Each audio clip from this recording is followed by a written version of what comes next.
항상 기뻐하라. 쉬지 말고 기도하라. 봉사에 감사하라. 이것이 그리스도 예수 안에서 너희를 향하신 하나님의 뜻이니라. 아멘.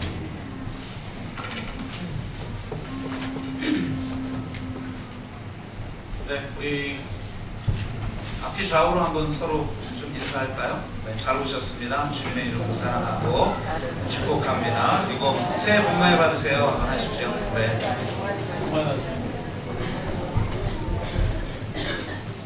네, 이번에는 뭐 거의 한 4, 5일 연휴 4, 5일이고요.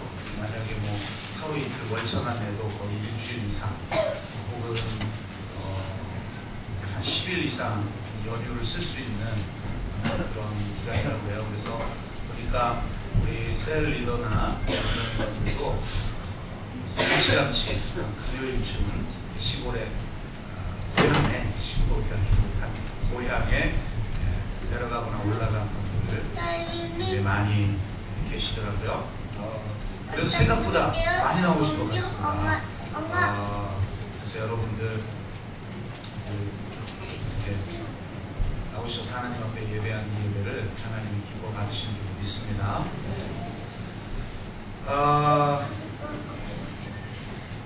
우리를 향하신 주님의 뜻이 무엇일까? 여러 가지로 이야기할 수 있겠지만 오늘 이 데살로니가전서 5장 16절에서 18절까지의 말씀은 우리로 하여금 항상 기뻐하고 쉬지 않고 기도하고 범사에 감사하는 것이다.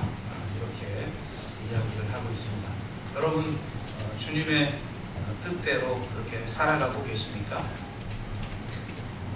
항상 기뻐하고 계십니까? 쉬지 않고 기도하고 계세요. 쉬지 않고 아멘이 나왔어요. 목사보다 나은 성도들이 있어요. 네. 쉬지 않고 기도는커녕 하루에 1분이라도 기도했으면 좋겠다 이런 분들도 계실 텐데요. 식사 시간 외에는 기도하지 않는 식사신자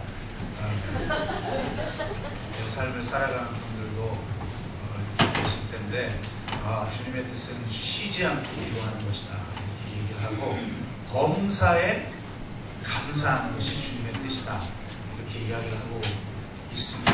여러분 정말 범사에 감사하고 계십니까? 그래도 이거 세 번째 건 조금 아멘이 더 많았어요. 사실 좋은 일에 감사하기는 쉬워도 범사에 모든 일에 감사하는 건 쉽지가 않죠. 감사에 대한 이야기는 감사라는 주제만으로 따로 한 4-5번 정도는 설교를 했던 것 같아요. 그래서 오늘은 기쁨과 이 기도 중심으로 여러분에게 한번 간단하게 말씀을 드리겠습니다. 물론 간단하게라는 말은 잊지 않으셔도 됩니다. 여러분 도대체 항상 기뻐하라고 주님이 말씀하셨는데 왜 우린 도대체 안 기쁜가?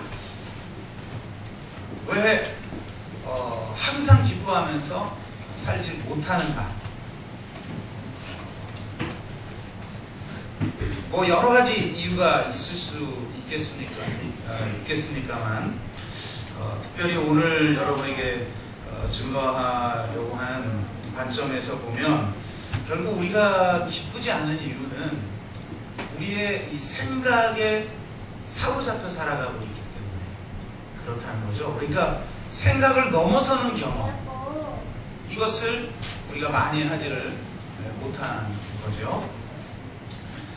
생각이라는 것은 결국 과거의 경험과 지식이 축적되어져서 만들어진 거죠. 네.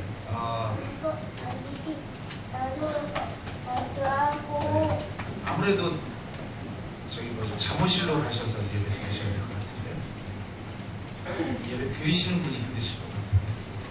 계속 설교가 안 들리고 옆에 자녀만 신경 쓰이시죠? 그러실 것 같아요.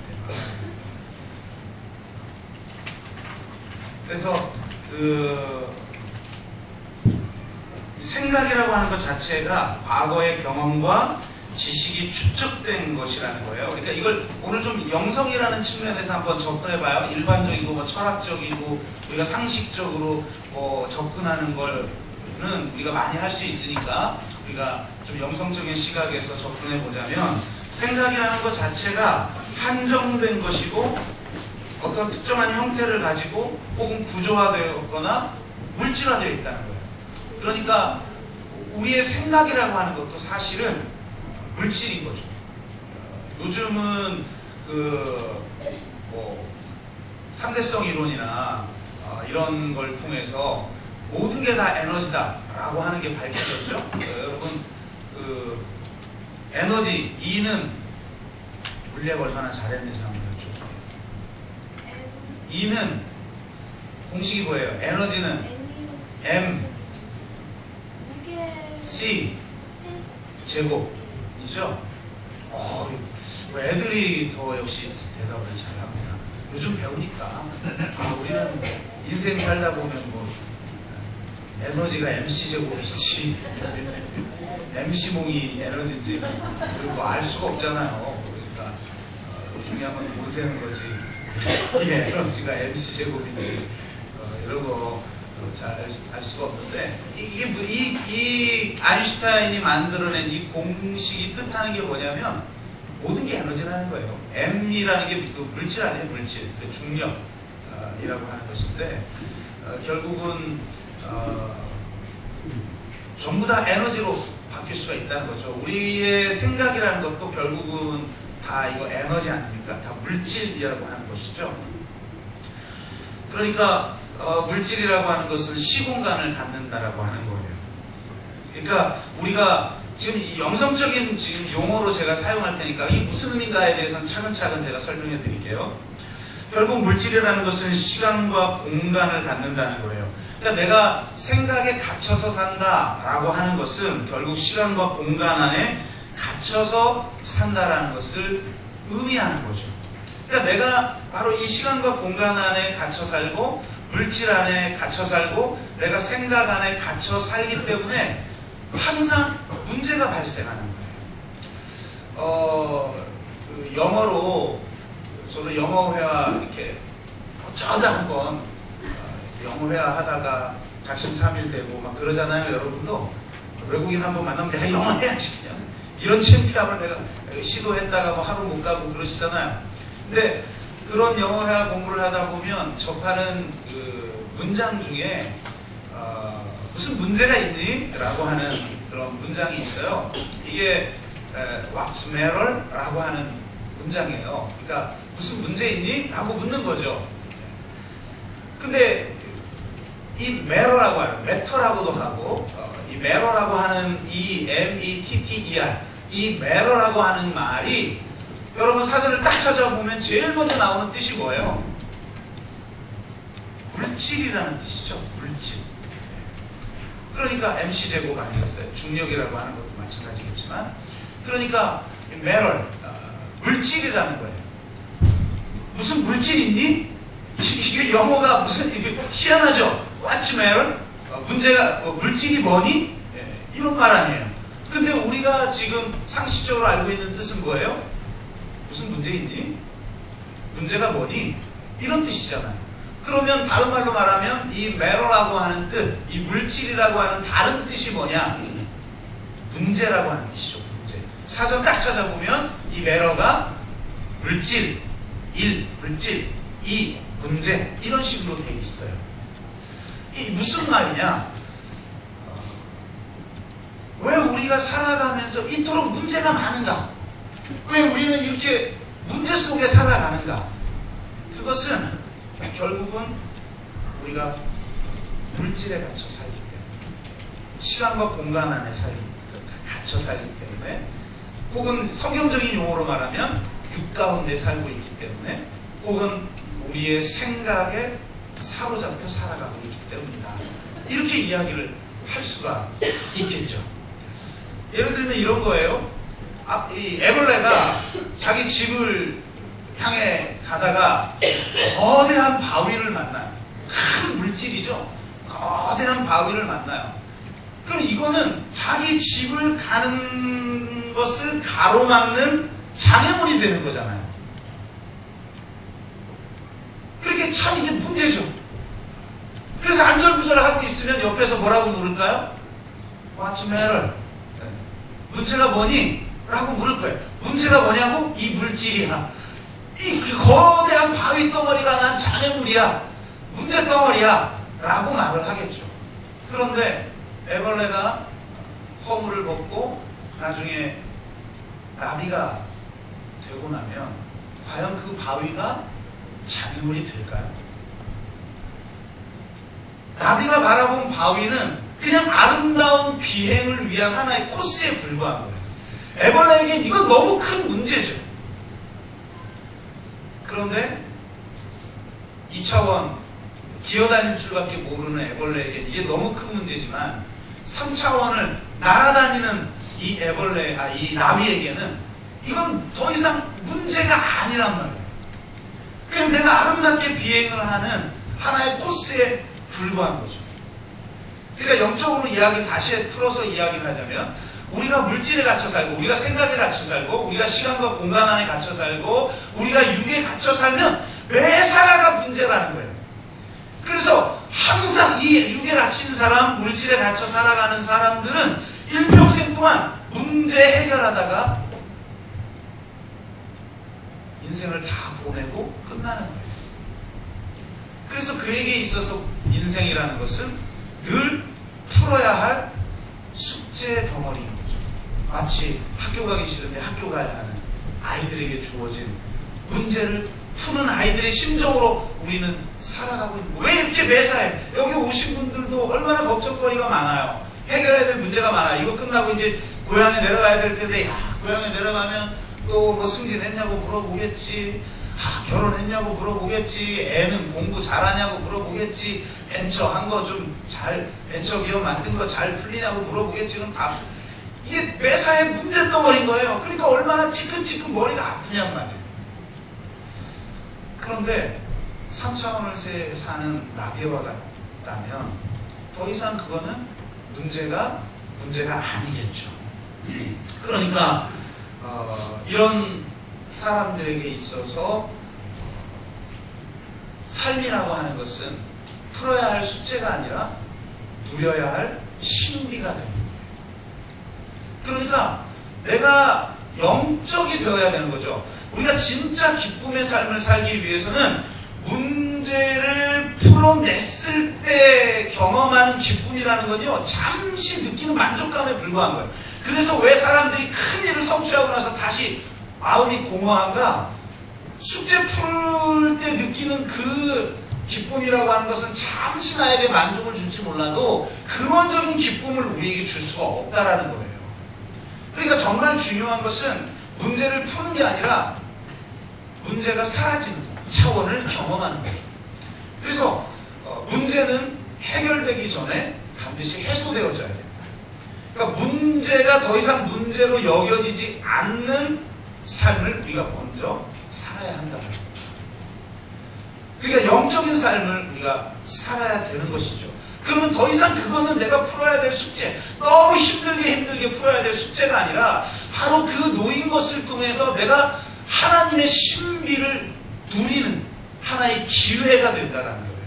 여러분, 하나님의 신비를 경험하는 기회로서 여러분 앞에 놓인 일들을 바라보고 계십니까? 풀어야 될 숙제로 여기고 계십니까?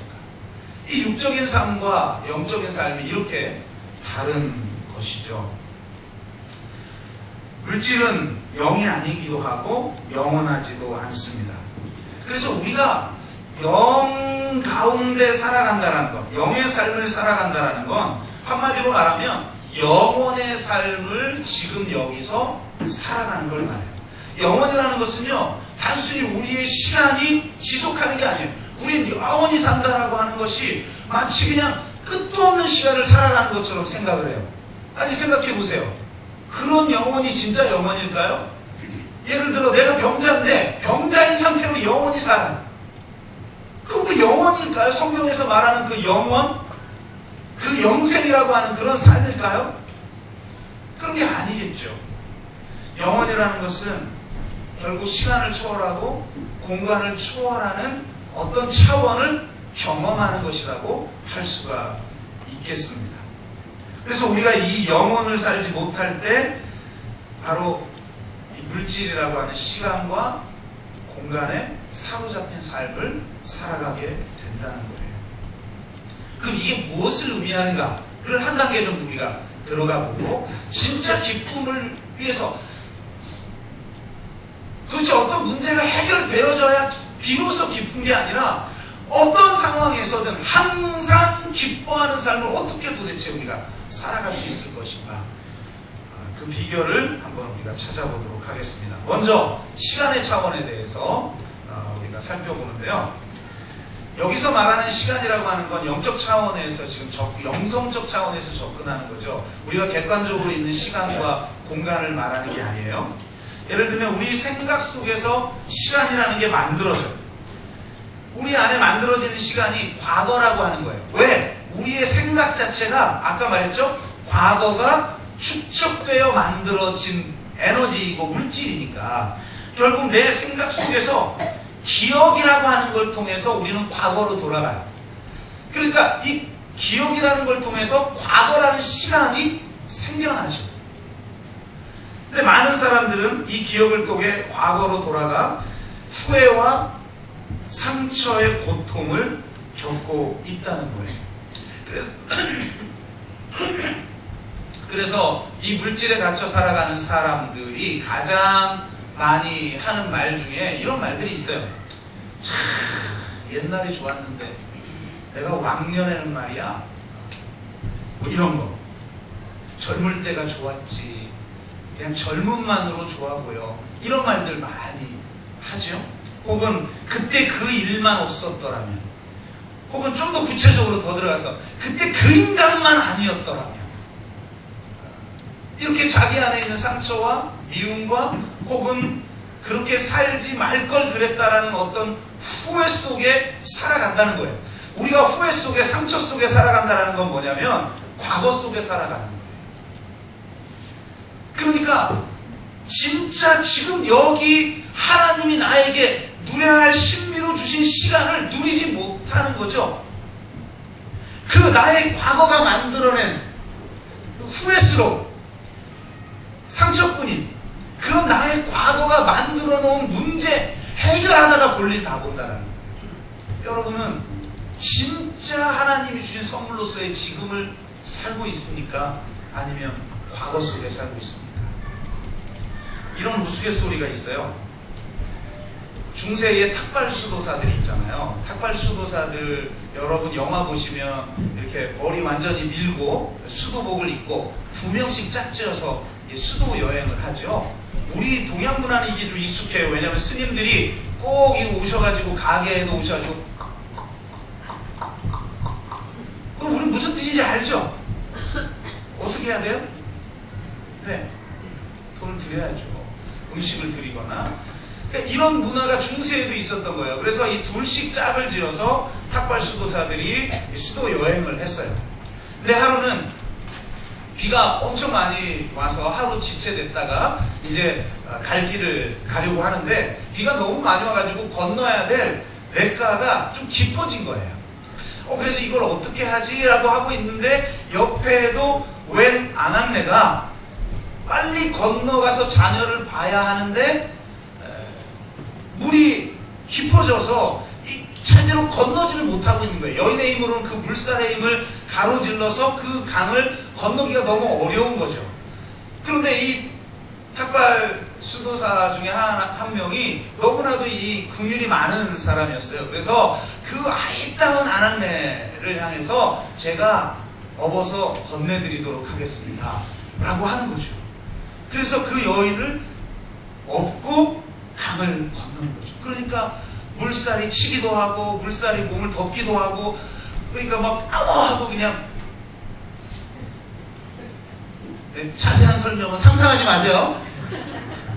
그런 일이 막 벌어지니까 한 명은 그러고 이제 여인을 건넸는데 그 옆에서 동료 수도사가 아니 하나님 앞에서 결혼하지 않기로 하고 이 세상적 욕망을 다 버리고 오직 주님만을 바라보기로 했던 사람이 아니 여인을 저렇게 밀착해서 없다니, 그래서 옆에서 막 아니 수도사로서 할 수 없는 일을 하다니, 그래서 계속 속으로 뭐 이렇게 속상해했던 거예요.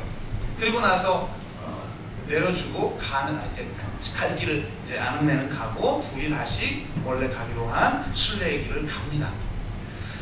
한참 지나가지고 도저히 못 참겠는지 이 동료 수도사가 이렇게 반문을 한 거예요. 자네와 나는 내가 오직 주님을 위해서 모든 욕망을 끊고 수도를 하는 사람이 되었는데 어찌 여인의 몸을 터치하고 업고 그 물살을 가로질러 갈 수 있단 말인가? 그랬더니 이 옆에 있는 동료가 딱 한마디 했다고 그러죠. 여인을 업어줬던 그 사람이 이렇게 얘기합니다. 아니 여보게, 나는 그 여인을 아까 내려놨는데 자네는 아직도 업고 있나? 라고 말을 했다는 거예요. 그러니까 이 남자는 내려놓고 끝났어요.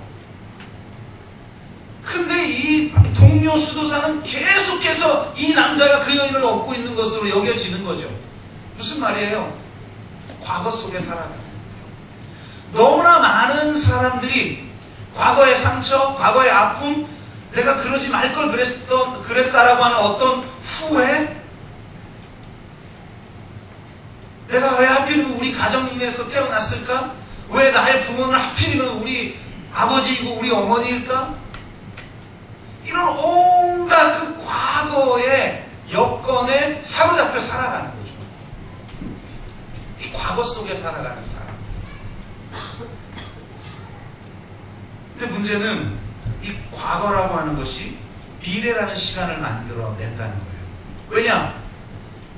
나는 예전에 정말 지진이도 못 사는 집안에 태어나서 너무 힘들었어.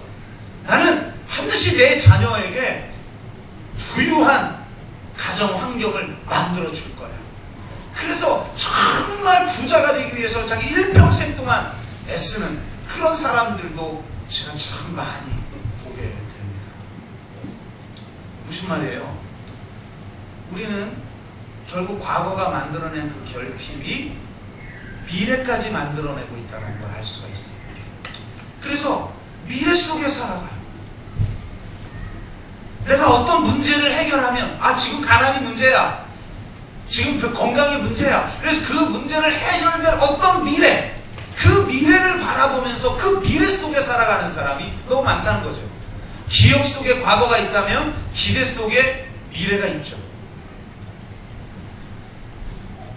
그 미래가 오지 않는 한 지금 나는 행복하지 않는 거예요.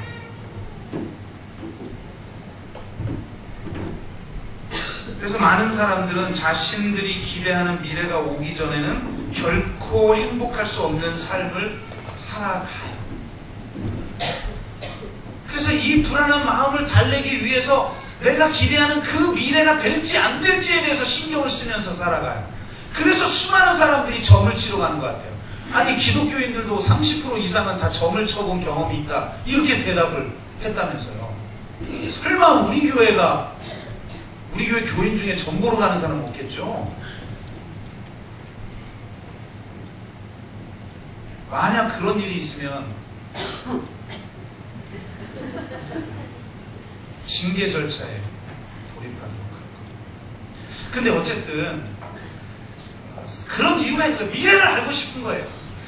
내가 기대하고 있는 그 미래가 주어질지에 대해서 알고 싶은 거죠. 그런데 실제로는 그 미래를 우리가 인간이 알 수 있냔 말이에요. 어떤 사람이 이런 동화가 있더라고요. 이런 우화가, 어떤 사람이 알라딘 램프를 발견한 거예요. 그래가지고 알라딘 램프 싹싹 쓰다듬으면 누가 나오더라? 제니가 나오나? 예? 자니? 지니? 그 지니가 나오잖아요. 그러면은 소원을 빌면 다 들어주죠. 어떤 소원을 이 사람이 빌었을 것 같아요? 미래를 아는 자가 현재를 지배하게 되어 있잖아요. 그래서 이 친구가 1년 후 신문을, 여러분 백투더 퓨처라는 영화 봤어요? 거기 영화 보면 그 역사를 완전히 바꿔놓은 한 사람이 있죠? 그 나쁜 사람이. 그 사람이 어떻게 했어요? 미래로 가가지고 신문을 가지고 온 거죠. 그래가지고 그 미래 신문을 보면은 복권 당첨이 뭐가 됐는지, 어느 날 있을 경주가 경주마가 뭐가 우승했는지, 그 해에 어느 팀이 야구 우승을 했는지 이런 걸 다 아는 거예요.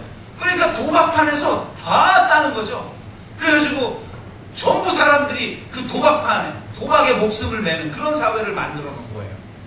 그래가지고 백투더퓨처 2였나 3였나 잘 모르겠는데 다시 돌아가서 그거 수정하는 그런 내용이 나오더라고요. 그러니까 이 사람도 그걸 1년 후 신문을 가져다 달라 그런 거예요. 오케이. 그래서 진이가 신문을 딱 가져다 줬는데 그 우화에 보니까 신문 기사 중에 뭐가 났겠어요?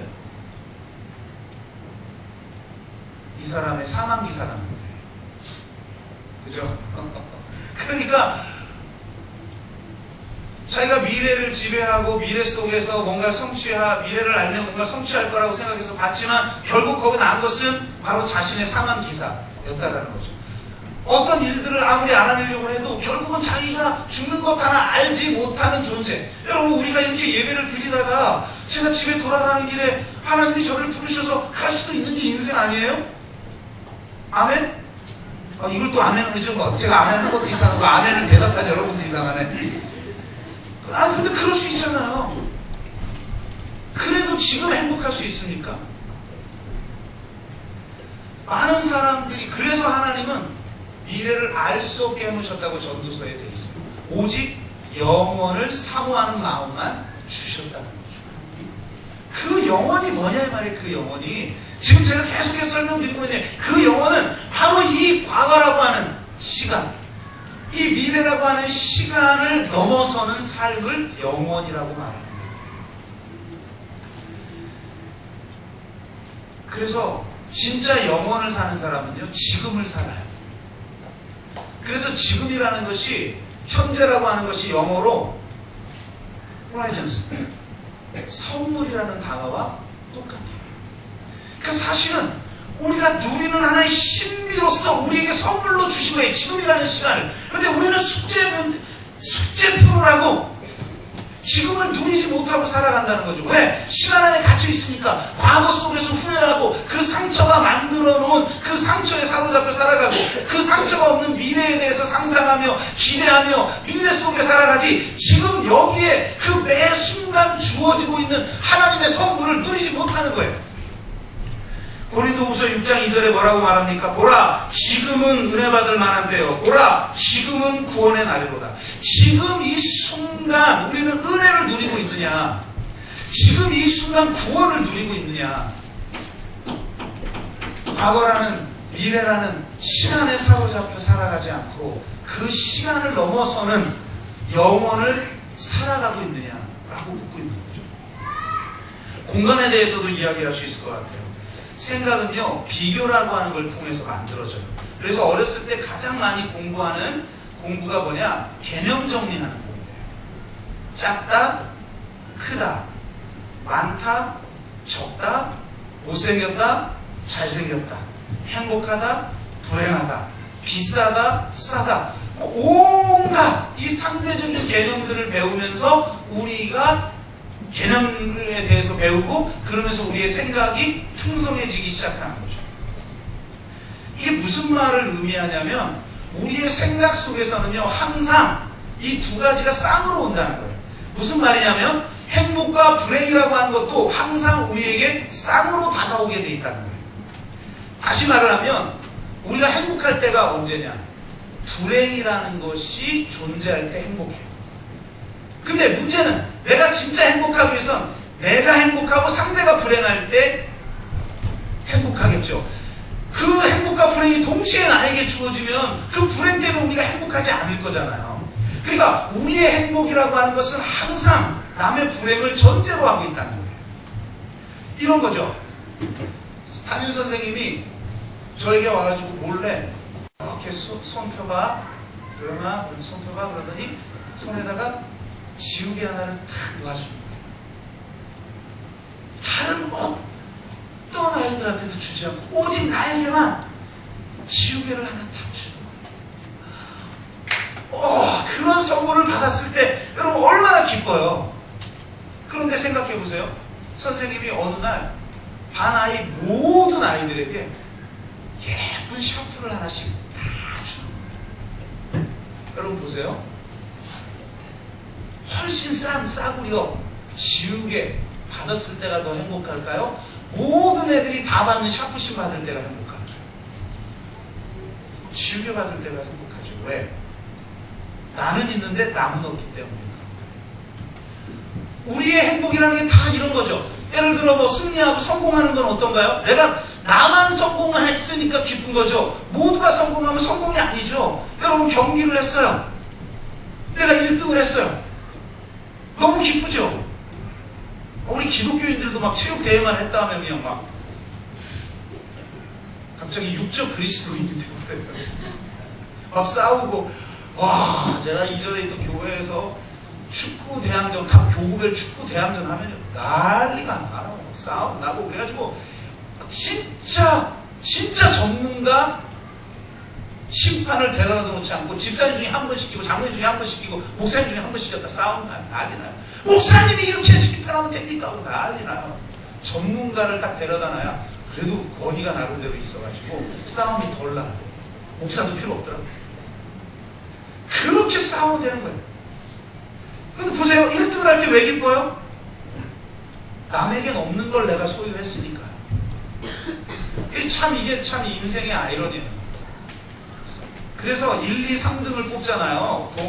금메달, 은메달, 동메달. 그런데 보면 사람들이 우리는 1, 2, 3등 순으로 행복할 것 같잖아요. 근데 이렇게 해보면 역시 1등이 가장 행복하고 그 다음 행복한 사람이 누구예요? 3등이에요. 3등은 와, 동메달이라도 땄다. 이러고 행복하대요. 2등은 내가 조금만 더 잘했으면 저 금메달 내 건데 자기 안에 결핍된 금메달을 바라보느라고 가장 불행한 사람입니다. 메달을 따지 않은 사람보다 불행한 사람들이 이 은메달리스트라는 그런 말이 있어요. 우리들이 느끼는 행복이라는 건 결국은 이런 거죠. 남에게 없는 것, 내게 있을 때만 기쁜 거예요. 근데 더 깊이 들어가 보면 여러분 비교를 통해서 공간이 생겨난다는 걸 알 수 있어요. 이것과 저것 사이에 거리가 생겨나요. 이게 어떤 의미인지 제가 예전에 한번 말씀드렸던 예화로 설명을 한번 해볼게요. 아침에 출근을 하는데 택시를 타고 갔어요. 실제 있었던 일이라고 하는데 포스콜로라고 하는 사람이 자기가 있었던 경험을 이야기하는데 택시를 타고 출근을 했어요. 그런데 출근길이 얼마나 많이 막힙니까? 여기도 저쪽 향남 쪽으로 가는 길은 아침에 거의 주차장이잖아요. 그런 길을 갔는데 누가 만약에 끼어든다고 생각해봐요. 그럼 막 욕 나오고 난리가 나죠. 그러니까 사람들이 뭐 다들 막 열받아 있고 막 클락션을 서로 누르고 있고 그러고 있는 거예요. 근데 유일하게 자기가 주변을 다 보니까 어떤 사람은 나와가지고 막 싸우고 왜 끼어드냐 막 여기 또 기스 났다 그러면서 나와서 싸우고 어떤 사람은 클락션 막 차 안에서 막 울리고 있고 모두가 불행해 보이는데 신기하게도 단 한 명만 행복해 보이는 사람이 있더래요. 누군가 봤더니 누구겠어요? 자기가 탄 택시 운전사는 행복하더래요. 그래서 물어봤죠. 당신 다 화가 나 있는데 어떻게 당신만 이렇게 평온하고 행복한 표정을 짓고 있습니까? 그랬더니 그가 이렇게 이야기했다고 그러죠. 지금 저 사람들이 화가 난 이유는 아직 도착하지 않았기 때문입니다. 빨리 지금 회사에 가야 되는데 빨리 공항까지 가야 되는데 빨리 가서 약속 애인을 만나야 되는데 지금 차가 막혀서 못 가고 있는 거예요. 저 사람들이 불행한 이유는 아직 도착하지 않았기 때문이에요. 하지만 저는 이미 도착해서 제일하고 있는걸요? 라고 말했다는 거죠. 무슨 말이에요? 아직 도착하지 않은 사람들은 도착하지 않은 만큼의 거리, 도착하지 않은 만큼의 공간이라는 게 존재한다는 거예요. 제 마음의 공간이. 근데 이미 도착해서 자기 삶을 살아가고 있는 사람은 도착해야 될 거리, 도착해야 할 공간이 존재하지 않는 거죠. 왜? 이미 도착해서 내일 하고 있는데요. 그러니까 행복한 거예요. 차가 막힐수록 좋아요. 어쩌면 이 사람은. 메탁이 착착착 올라가니까.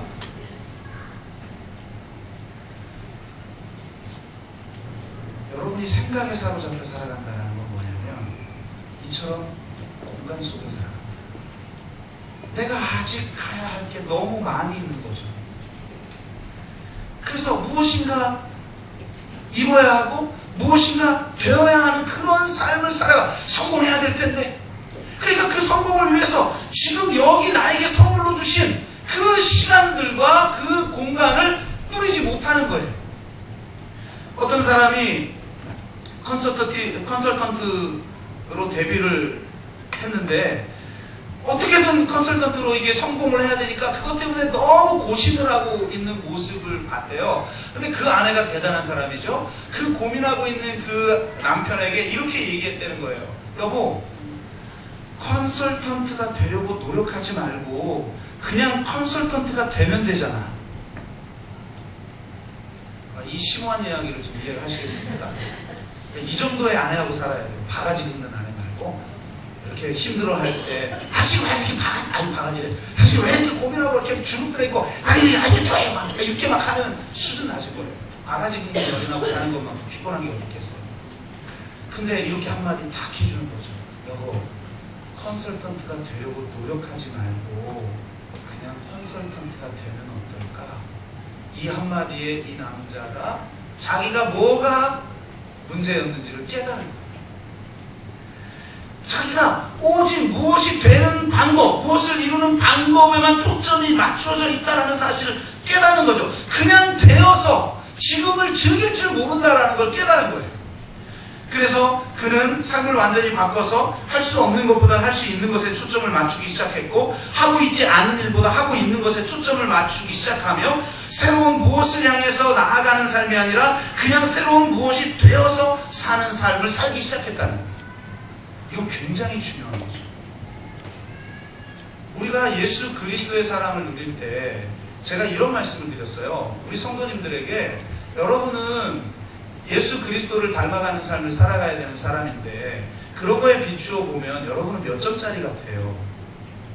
물어보면 대체로 약간 마음이 완악하고 교만한 사람 한 50점 얘기해요. 그래도 내가 50점 정도는 되지 않을까? 이런 분들은 대체로 한 15점짜리예요.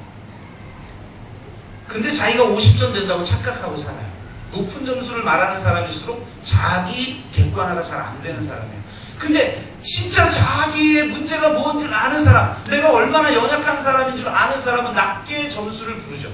근데 너무 낮게 부르면 좀 창피하니까 적당한 낮은 정도. 그래서 한 대체로 물어보면 90% 이상은 제가 한 30점 되지 않을까요?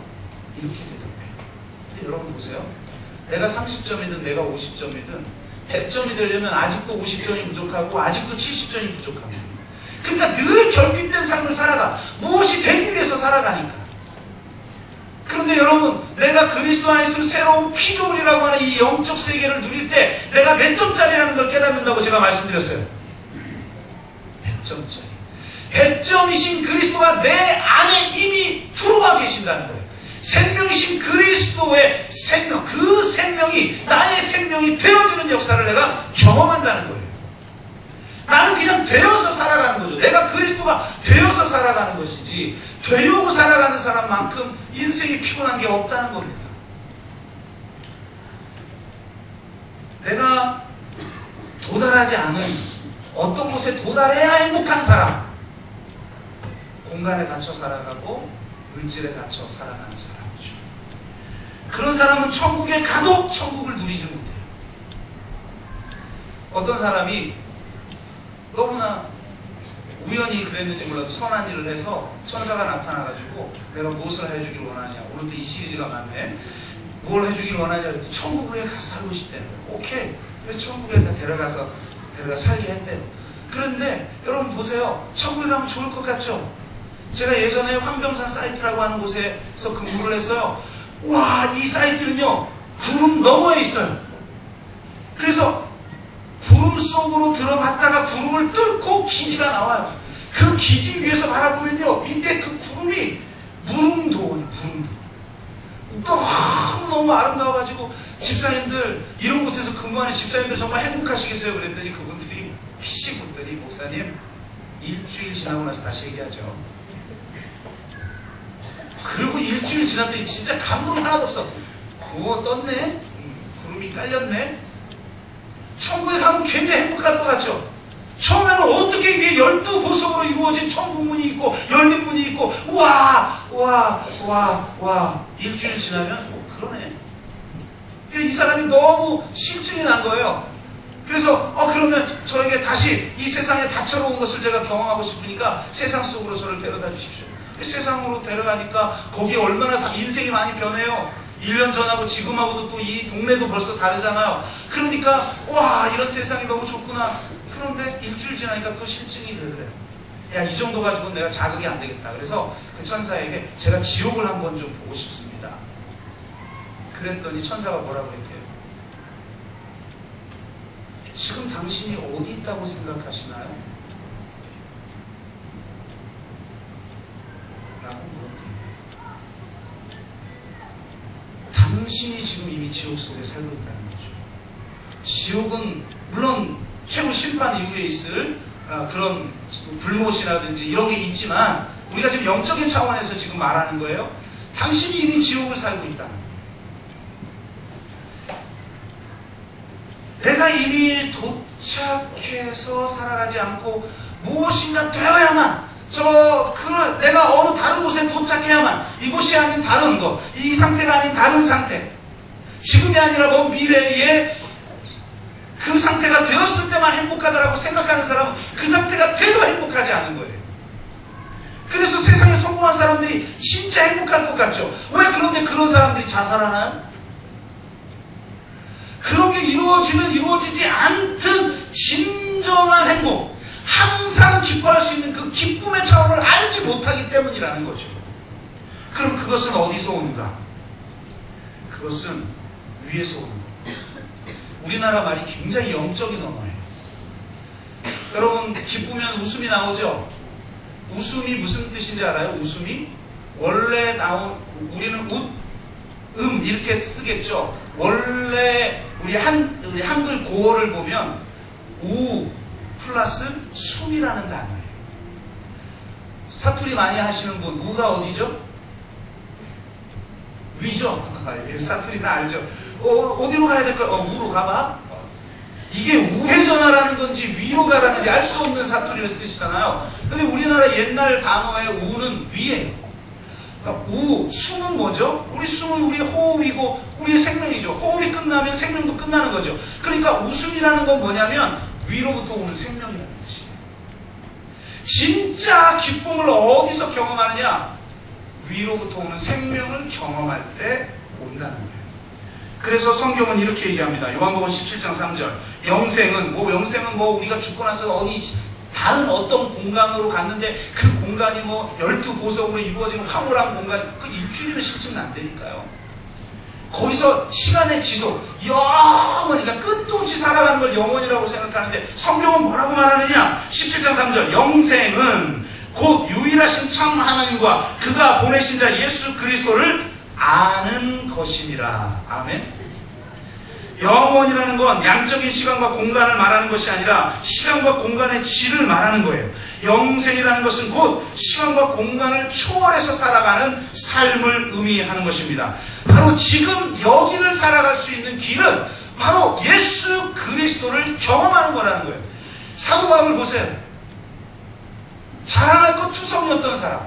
내가 육으로 따지자면 이렇게 자랑할 게 많아. 내가 바리새인 중에 바리새인이고, 내가 가말리엘 문화생이고, 내가 히브리인 중에 히브리인이고, 자랑할 걸로 따지자면 너무나 많지만 내가 예수 그리스도를 아는 지식이 가장 고상한 걸 알아. 그 모든 것들이 배설물처럼 여기. 여러분이 시간 속에서 성공하고 공간 속에서 성공하고 축복받고 무슨 소용이 있습니까? 다 배설물과 같은 것입니다. 진짜를 경험하라는 거예요. 진정한 영생이라는 건 참 하나님을 아는 것이고 그분이 보내신 예수 그리스도를 아는 것입니다. 안다라는 건 지식적인 걸 말하는 게 아니라 경험적인 걸 말하는 거예요. 진짜 예수 그리스도를 만났는가? 그래서 이 시간과 공간에 사로잡힌 나의 육적인 삶을 넘어서서 시간과 공간을 초월하는 영적인 삶, 그래서 지금 여기에서 천국을 누릴 수 있는 그런 삶을 선물로 받았는가?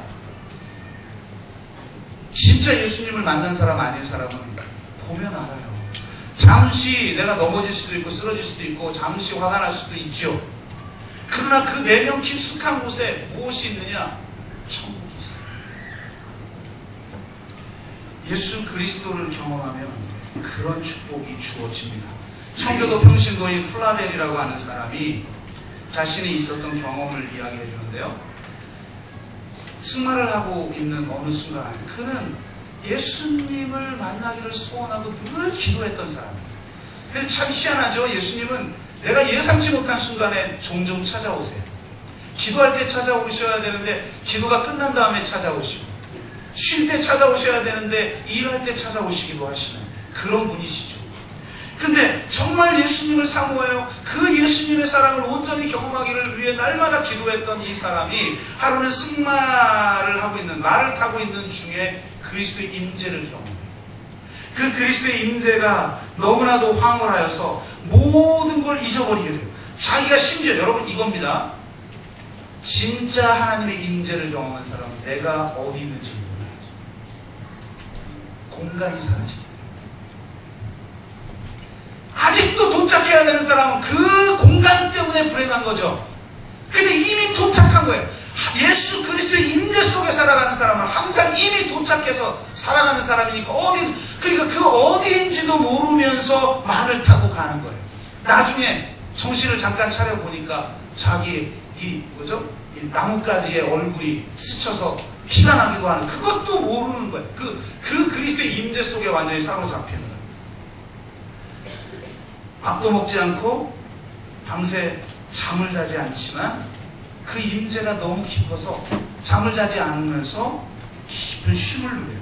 그가 이런 고백을 해요. 그리스도의 사랑에 깊이 젖어있던 그 순간이 천국이 아니었다면 서로 다른 데에 천국이 있다 해도 내가 체험한 만큼 좋지 않을 것입니다. 나는 여느 날 밤보다 그곳에서 잔 그날만큼 푹 쉰 날이 없었습니다.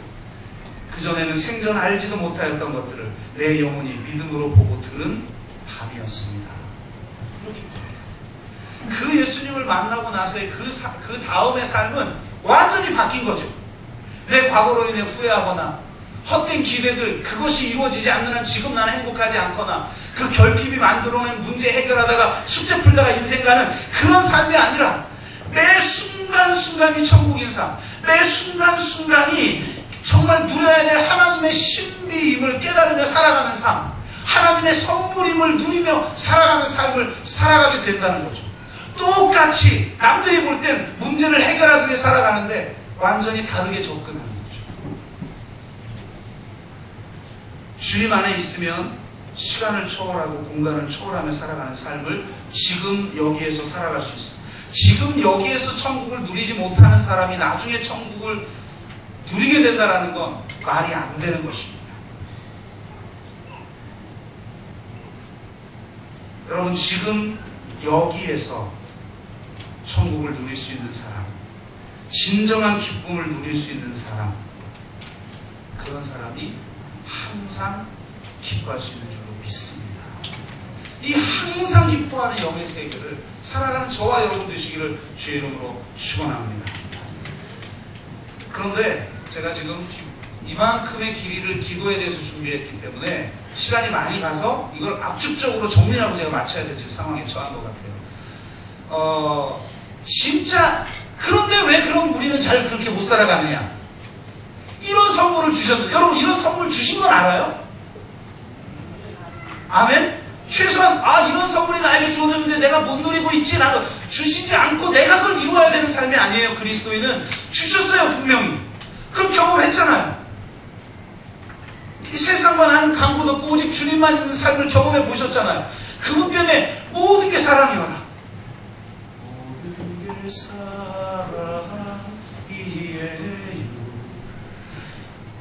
그냥 그런 삶을 누렸잖아요. 근데 왜 지금은 그러지 못하죠? 그래서 사도 바울이 쉬지 말고 기도하라고 말하고 있어요. 많은 사람들이 기도는 특정한 시간에 와서 부르짖는 거라고 생각해요. 맞아요. 그것 없는 사람은 제가 지금 말하려고 하는 기도에 대해서도 이해할 수 없어요. 그래서 자기가 시간을 따로 때려놓고 하나님 앞에 기도하는 영적 훈련을 해야만 해요. 그런데 진짜 기도의 본질이 뭐냐? 내가 강구해서 어떤 걸 받는 게 아니에요. 처음에 신앙생활, 영적 어린아이로 신앙생활할 때는 그런 게 필요하죠. 우리 어린아이들이 부모에게 요구하잖아요. 뭘 달라고. 우리가 하나님 앞에 어린아이처럼 주님 앞에 달라고 하면 하나님이 우리에게 주실 줄 믿습니다. 그런데 여러분이 다 커서도 부모에게 달라고 하면 그건 옳지 않잖아요. 그거는 강구가 아니라 어떻게 보면 제가 볼 땐 구걸이에요. 독립해야 될 나이에도 여전히 부모에게 요청하면서 살아가는 삶을 살면 그거는 요청이 아니라 구걸인 거죠. 중세에 한 현자가 있었는데 중세의 그 왕들이 지배를 했잖아요. 영주나 군주 이렇게 얘기했잖아요. 굉장히 친했대요. 그래서 하루는 예고 없이 갔는데 기도를 하고 있더래요. 그 정도 기도 생활을 열심히 하는 왕이니까 사귀었겠죠. 그래서 기다렸다 기도 끝나는 시간에 맞춰서 들어가서 뭘 하고 계셨냐고. 왕이시여 무엇을 하고 계셨습니까? 그랬더니 이 사람이 기도하고 있었습니다. 그래요? 어떤 기도를 드리셨나요? 그랬더니 왕이 이렇게 얘기합니다. 우리나라가 더욱더 강해지고 우리나라가 더욱더 부자가 되도록 하기 위해서 제가 기도했습니다. 근데 그 말 딱 듣자마자 이분이 확 돌아서 버렸대요. 그리고 왕이 붙잡은 거죠. 아니 이 말을 듣자마자 왜 돌아가냐고. 그랬더니 이 현자가 하는 말이 나는 왕을 만나러 왔는데 알고 봤더니 다른 사람하고 똑같이 거지구만. 여전히 구걸이나 하고 있구만 이 말이죠. 그 차원을 넘어서야 돼요. 물론 우리가 처음 믿고 영적 어린아이가 될 때는 그런 기도를 주로 하게 되겠지만 물론 지금도 하나님의 사명 때문에 하나님 앞에 요청해야 되는 어떤 일이 있죠. 그의 나라와 그의 의와 관련된 어떤 일에 대해서 우리가 담대하게 요청을 하겠죠. 그러나 진짜 기도가 뭐냐? 진짜 기도는 쉬지 않고 기도하는 기도가 기도예요. 놀랍죠? 포인트는 기도에 있는 게 아니에요. 지금 항상 기뻐하라의 포인트는 항상에 있는 거예요. 너희들 기뻤다 슬펐다 하는데 왜 그런지 알아? 항상 기쁜 그 기쁨을 너희가 갖지 못했기 때문이야 라고 말하는 것처럼 지금 너희가 기도했느냐 안 했느냐 이걸 묻고 있는 게 아니에요. 쉬지 않고 기도하는 그 기도를 드리고 있느냐라는 거예요. 여러분 쉬지 않고 기도하고 있습니까? 이 굉장히 참 중요한 것입니다. 여러분은 지금 설교에 집중하면서도 기도의 상태에 머물 수 있어요. 마치 이와 같아요. 처음에 운전할 때는 운전밖에 못해요. 그죠? 우리 특히 아줌마들 차 안에서도 책모자 쓰고 하얀 장갑 끼고 두 손으로 핸들 잡고 가시잖아요. 그런데 뒤에 뭐라고 붙어있냐면 1시간째 직진 중. 차선 변경을 못해가지고 1시간째 직진 중만 하는 그런 운전 하시잖아요. 오직 거기에밖에 신경 안 쓰죠. 근데 나중에 여러분이 운전을 잘하고 나면 어때요? 옆 사람하고 대화도 하고 방어 운전도 하고 심지어 TV를 보면서 운전. 두 가지를 할 수 있는 거죠. 놀라운 건 쉬지 않고 기도하는 기도의 삶을 살아가는 사람은 어떤 상태든 기도할 수 있어요. 이 기도가 뭐냐? 시간상 간단하게 좀 말씀을 드릴게요. 한마디로 말하면 예수의 생명 안에서 깨어있는 거예요. 여러분 예수 그리스도의 생명이 우리에게 주어졌죠. 그 생명의 실체가 뭐예요? 빛입니다. 요한복음 1장 4절 그 안에 생명이 있었으니 그 생명은 사람들의 빛이라. 예수 그리스도를 빛이라고 해요. 하나님은 어떤 분이죠? 요한 1서 1장 5절 하나님은 참 빛이시라. 제가 폭죽처럼 터지는 기쁨으로 저를 기뻐하시고 사랑하시는 하나님을 인격적으로 만났다고 했잖아요. 제가 그때 만난 하나님의 본질이 뭔지 알아요? 그분을 만나고 나니까 내 옆에 있는 내 아내보다 더 실제적으로 계신 분이더라는 거예요. 하나님이. 아멘? 여러분 그 실제적으로 계신 하나님을 만나야 돼요. 근데 제가 만난 그 실제적으로 만난 하나님의 본질이 뭐였는지 알아요? 빛이에요. 이건 그냥 이런 전등 불빛하고 이런 태양 불빛하고 다른 빛이에요. 만나보면 알아요. 그 빛이 예수의 생명이 우리가 그리스도 안에서 거듭나서 새로운 피조물이 되어 우리의 생명의 정체가 예수의 생명으로 바뀌는 것이 구원인 줄로 믿습니다. 그 예수의 생명, 그래서 사도 바울이 나의 생명 곧 그리스도다라고 말하잖아요. 자기의 생명의 정체가 바로 예수의 생명, 예수의 빛이 되어버린 거예요. 그래서 진짜 예수님을 만나고 모신 사람들 안에는 빛이 있어요. 성령도 마찬가지죠. 성령이 우리 안에, 우리가 구원받은 자로 고백할 수 있는 게 뭐예요? 성령이 우리 안에 내주하여 계시기 때문인 줄로 믿습니다. 그 성령의 정체가 뭐냐? 빛이에요. 그래서 내가 성령 충만한, 여러분 이건 경험한 사람은 아는데, 성령에 사로잡힐 때 영이 환하고 따뜻해요. 태양이 이렇게 추운 겨울에도 태양 한번 비춰주면 환하고 따뜻하죠. 저 태양과는 다른 빛이긴 하지만 그 빛이 내 안에 비춰지면 놀랍게도 환해요. 그리고 따뜻해요. 그래서 사랑하게 돼요. 제가 그분을 만나고 나서 제가 그 수련회에 갔을 때 정말 꼴도 보기 싫은 사람하고 한번 같이 갔거든요. 저 사람도 사역자인가? 어떻게 저렇게 입에 맨날 그 거친 말을 담고 저렇게 동료 전도사하고 싸우고, 이 말을 말해버리네. 저러지? 이런 사람, 제가 되게 꼴도 보기 싫어하는 전도사였는데, 그날 하나님을 만나고 났는데 그분이 사랑스러워. 제가 가서 손을 탁 잡아줬잖아요. 사랑해요. 주의 사랑 아니면 할 수가 없는 거예요. 왜요? 내가 빛을 봤어요. 빛을 보면 환해서 바로 깨닫게 돼요. 영적 소경이기 때문에 우리가 걸려 넘어지는 거예요. 그래서 제가 종종 그런 비유를 들죠. 길 가다가 돌불에 걸려 넘어졌어요. 진짜 깨어있는 사람은 그 순간이라도 깨어나서 내가 깜빡 잊고 깨어나지 못해서 그걸 보질 못해서 걸려 넘어졌구나. 다음엔 제대로 봐야지. 근데 꼭 영적인 소경, 마음이 어두운 사람, 영이 어두운 사람은 어떻게 해요? 가서 돌불이 또 했는데 누가 여기다 돌 같은 걸 갖다 놔서 사람 넘어지게 하면 지가 못 봤지. 돌은 원래 거기 있었죠. 돌뿌리 같은 남편의 성격, 아내의 성격 갑자기 생겼나요? 모르죠. 여러분하고 살아서 그렇게 생겼는지. 갑자기 생겼어요? 원래 그래요? 원래 그래요. 여러분이 사랑에 눈이 멀어서 못 봤다가 이제 사랑 좀 싣고 같은 공간에 사니까 그 나쁜 성격, 돌뿌리 같은 성격이 보이는 거죠. 근데 거기 우리 맨날 넘어져요. 그래서 바가지 긁고 싸우고 다투고, 여기 또 싸우시고 여기 주일날 오신 분이 또 계시잖아요. 지금 다 보이는데 뭐. 왜 그래요? 못 봐서 그래요. 영이 어두워서 그러는 거예요. 빛은 있어요. 근데 내가 항상 깨어 기도하는 삶을 살지 못하니까 어두워진 거예요. 그래서 불빛이 있는데 저희 불빛 중에 이렇게 약해졌다가 강해졌다는 게 있거든요. 룩스가 높아졌다 낮아졌다는 게 있어요. 빛의 밝기, 룩스가 빛의 세기잖아요. 그게 조절 가능한 등이 있어요. 우리 안에 있는 빛이 마치 그런 것처럼 여겨져요. 그냥 촛불처럼 깜빡 꺼지는 촛불처럼 간당간당한 빛으로 살아가는 사람. 그래서 보이질 않아서 늘 걸려 넘어지고 누가 여기다 돌랐냐 그러고 싸우고 불평하고 원망하고 그러면서 남을 인도하려는 소경이 소경을 인도하는 것처럼 그렇게 살아가는 삶이 얼마나 많습니까? 그러나 그 안에 성령의 빛이 들어오면 여러분 환해서 보게 될 줄 믿습니다. 보면 내가 피해서 가면 돼요. 내가 뭐 약간 다듬어주면 돼요. 감싸주면 돼요. 그게 진짜 영적 삶인 거예요. 그러려면 항상 쉬지 말고 그 성령의 피단에 머무는 삶을 살아야 돼요. 그래서 내가 어느 순간에도 이건 영적인 훈련을 하셔야 됩니다. 싸우다가도 이게 진짜 자기가 영적 훈련을 놓치게 되면 저도 하루 이틀 정도는 약간 좀 어둡다가 왔어요. 좀 약간.